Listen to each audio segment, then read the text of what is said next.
حکومت نے پیٹرولیم مصنوعات کی قیمتوں میں رد و بدل کر دیا۔ ہائی سپیڈ ڈیزل کی قیمت میں 6 روپے فی لیٹر اضافہ کر دیا گیا۔ نئی قیمت 284 روپے 44 پیسے فی لیٹر مقرر۔ پیٹرول کی قیمت کو برقرار رکھا گیا۔ وزارت خزانہ کی جانب سے قیمتوں میں رد و بدل کا نوٹیفیکیشن جاری۔ قیمتوں کا اطلاق رات 12 بجے سے کر دیا گیا۔ وزیراعظم شہباز شریف اور شاہ عبداللہ دوم کی تاریخی ملاقات، دو طرفہ تعلقات کو نئی جہت دینے پر اتفاق، مختلف مفاہمتی یادداشتوں پر دستخط، تجارت، سرمایہ کاری، صحت، سائنس و ٹیکنالوجی اور دفاع میں تعاون بڑھانے پر زور۔ شہباز شریف نے شاہ عبداللہ دوم کے دورہ پاکستان کو دوستی کی علامت قرار دے دیا۔ غزہ سے فلسطینیوں کی نقل مکانی پر کوئی سمجھوتہ نہیں کریں گے۔ شہباز شریف نے شاہ عبداللہ دوم کو افغانستان اور بھارت میں حالیہ پیش رفت سے بھی آگاہ کیا۔ ملاقات میں فیلڈ مارشل عاصم منیر، اسحاق ڈار، عطا تارڑ، مصدق ملک سمیت اعلیٰ حکام کی شرکت۔ پاکستان اور اردن کے درمیان میڈیا، ثقافت اور تعلیم سے متعلق مفاہمتی یادداشتوں پر دستخط کیے گئے۔ بانی پی ٹی آئی کے دور اقتدار میں بشرا بی بی کا کردار بے نقاب، اہم تقرریوں سرکاری فیصلوں پر اثر انداز ہوئی تھیں۔ بشرا بی بی سے تیسری شادی نے نہ صرف بانی کی ذاتی زندگی بلکہ ان کے انداز حکمرانی پر بھی سوالات کھڑے کیے۔ برطانوی جریدے دی اکانومسٹ گروپ کے ڈیجیٹل میگزین کے ہوشربا انکشافات۔ سینئر صحافی اوون بینٹ جونز نے اپنی رپورٹ میں لکھا، بانی پی ٹی آئی اقتدار کے لیے سیاست کے بجائے تہم پرستی کا شکار تھے۔ اقتدار اور طاقت کے لیے اپنی پیتنی بشرا بی بی سے شادی کی۔ اس وقت کے آرمی چیف جنرل باجوہ سے 1-on-1 ملاقات میں بھی بشرا بی بی موجود تھیں۔ زیادہ وقت بشرا بی بی ہی بولتی رہیں۔ ان کی کرپشن سامنے لانے پر بانی نے اس وقت کے D G ISI Asim Munir کو عہدے سے ہٹا دیا۔ بانی کے دور میں میرٹ کے محض نعرے تھے۔ ریاستی امور میں بشرا بی بی حرف آخر سمجھی جاتی تھیں۔ ان کی اجازت کے بغیر وزیر اعظم کا طیارہ اڑان نہ بھرتا۔ کہا جاتا آج کا دن موزوں نہیں، جس سے 4 گھنٹے پرواز میں تاخیر ہوئی۔ بشرا بی بی کے روحانی اثر کے نتیجے میں بانی پی ٹی آئی اپنا اصلاحاتی ایجنڈا نافذ کرنے میں ناکام رہے۔ بشرا بی بی نے روحانی علم سے بتایا، دونوں کی شادی ہو جائے تو بانی پی ٹی آئی وزیر اعظم بن جائیں گے۔ بانی نے اقتدار کے لیے دینداری کا لبادہ اوڑھے رکھا۔ دنیاوی کامیابی کے لیے بشرا بی بی کی ہر بات کا عمل کیا۔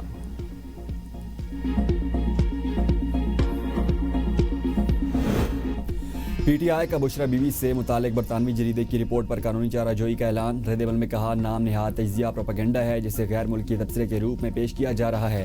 حقائق کو مسخ کرنے کی یہ کوشش پاکستان یا اس کے عوام کو آگاہ کرنے کے لیے نہیں، سیاسی انتقام اور حقیقی بحرانوں سے توجہ ہٹانا ہے۔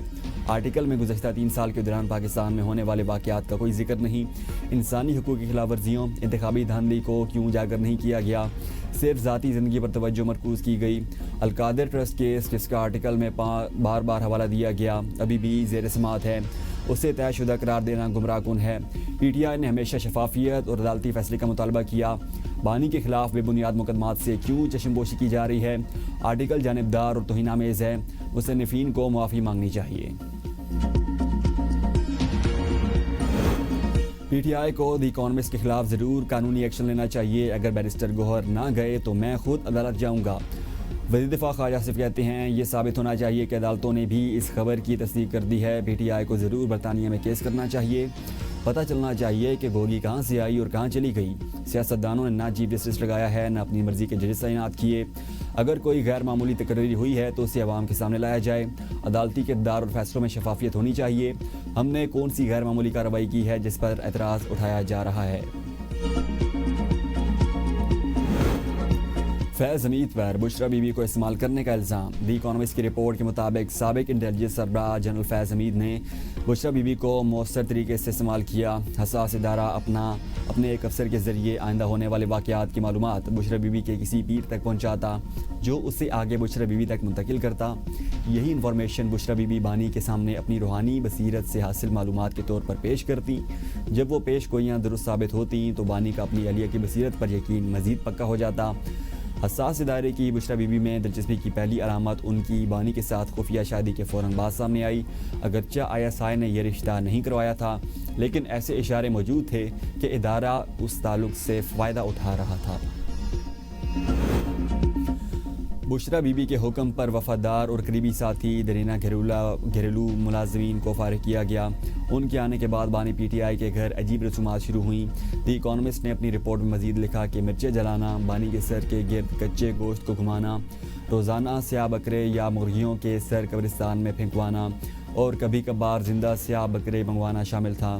ایک دعوت میں جہانگیر ترین سے پہلی ملاقات کے دوران بشرا بی بی نے ان سے کہا، انہوں نے سفید کپڑے اس لیے پہنے ہیں تاکہ آپ مجھے کالے جادو والی عورت نہ سمجھیں۔ جہانگیر ترین نے کہا انہوں نے اسی رات سمجھ لیا کہ پی ٹی آئی میں ان کا مستقبل نہیں اور بعد میں پارٹی چھوڑ دی۔ جلد ہی پی ٹی آئی کے اندر بھی یہ تاثر پھیل گیا کہ اگر کسی نے بشریٰ بی بی پر تنقید کی تو وہ پارٹی سے نکال دیا جائے گا۔ اون چودھری بھی اسی وجہ سے زیر تاب آئے۔ بانی نے انہیں حلف برداری سے چند گھنٹے پہلے پیغام بھیجا کہ بشریٰ بی بی نے خواب میں دیکھا ہے کہ اگر وہ تقریب میں موجود ہوں تو وہ شریک نہیں ہوں گی۔ اگلے دن اون چودھری کو عہدے سے ہٹا دیا گیا۔ بشریٰ بی بی سے متعلق آرٹیکل شرنگیز اور جھوٹ پر مبنی، قانونی چارہ جوئی کا حق رکھتے ہیں۔ چیئرمین تحریک انصاف بیرسٹر گوہر کہتے ہیں آرٹیکل کا مقصد بشریٰ بی بی اور بانی پی ٹی آئی کی کردار کشی کرنا ہے۔ اس سے قبل بھی عدت جیسے گھٹیا الزامات لگائے گئے، یہ بھی ایک من گھڑت کہانی ہے۔ ایسے ہتھ کنڈوں سے بشریٰ بی بی کو نہیں توڑا جا سکے گا، وقت ثابت کرے گا یہ باتیں بھی بے بنیاد ہیں۔ اللہ تعالیٰ کا نظام ہے، جیسا کرو گے ویسا بھرو گے۔ وزیراعظم کے مشیر رانا ثناء اللہ کا فیصل آباد میں تقریب سے خطاب، کہا نفرت اور بغض کی سیاست نے ملک کو کچھ نہیں دیا۔ ایک آدمی کہتا تھا مجھ پر منشیات کا درست کیس بنایا گیا، اب معافیا مانگ رہا ہے۔ جھوٹے کیس کی وجہ سے جیل میں رہا، اب وہی لوگ اللہ کی پکڑ میں آ گئے۔ کرپشن ختم کرنے کے نام پر فرا گوگی اور پینکی کے کردار لائے گئے۔ یہ مہنگائی ہماری لائی ہوئی نہیں، حکومت چاہتی ہے کہ مہنگائی کم کی جائے، لیکن IMF نے اجازت نہیں دی۔ سپریم کورٹ کا 17 نومبر سے عدالتی ہفتے کا روسٹر جاری۔ جسٹس صلاح الدین پنہور کسی بینچ میں شامل نہیں۔ سزائشی ترمیم پر خط لکھنے والے جسٹس صلاح الدین پنہور بینچ سے باہر۔ جسٹس صلاح الدین پنہور نے چیف جسٹس یحییٰ افریدی کو خط لکھ کر 27ویں آئینی ترمیم کے معاملے پر فل کورٹ اجلاس بلانے کا مطالبہ کیا تھا۔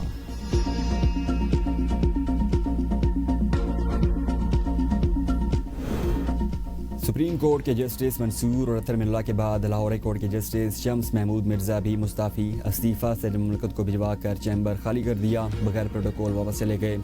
جسٹس شمس محمود مرزا نے 22 مارچ 2014 کو لاہور ہائی کورٹ کے ایڈیشنل جج کی حیثیت سے حلف اٹھایا۔ 2028 میں ریٹائر ہونا تھا۔ جسٹس شمس محمود مرزا کا 27ویں ترمیم کے بعد تبادلے کا امکان تھا۔ قائد نون لیگ نواز شریف 2 ہفتوں کے دوران پر لندن روانہ۔ وزیر اعلیٰ پنجاب مریم نواز پہلے ہی دن میں موجود ہیں۔ ذرائع کے مطابق سابق وزیر اعظم کا یہ دورہ بنیادی طور پر معمول کے میڈیکل چیک اپ کے لیے ہے۔